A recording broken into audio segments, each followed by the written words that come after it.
Kasi yun nga, iniisip ko yung linggo daw. Isip. Kaya nga. Pare-pareho. Paglabas ko nga, nay, nandyan na, nay. Sabi ko, naku, baka tatakbo na yan.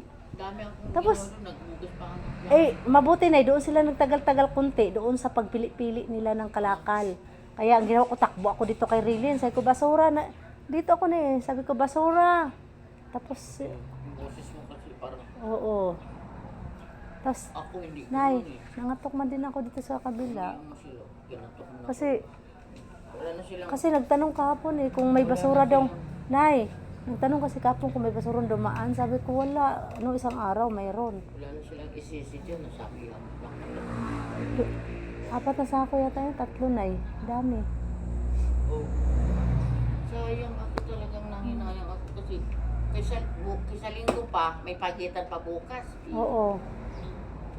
Nakakainis kasi na eh. Nandyan na kaagad na eh. Maganda na sana yung MWF na yun. Nay, mataranta ka talaga na eh. Kaya paglabas mo, nandyan na eh. Kaya nga, Tapos ang truck nila na papunta na doon habang nag-aano. Habang ang mga kasamahan parang nagmadali ba? Kasi ko sa December lang kayo. magtatawag sana ako ngayon ng bibiling kalakal, ibibenta ko ngayon na paipot ko sa sako. Punta ko Lovely mamaya, maghingi ako ng malunggay na eh.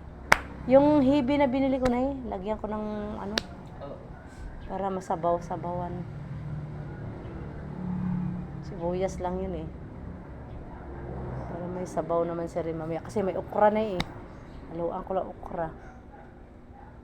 Hindi ko alam kung anong ulam namin ngayon. Gusto ko nga dapat talaga gulay. Punta ka Pambukal na eh? Oo. Sayang talaga. Napakainit pa naman ngayon eh, no? Sayang yung basura. Kaya nga. Pagising ko ba, may Ayan na, na. no?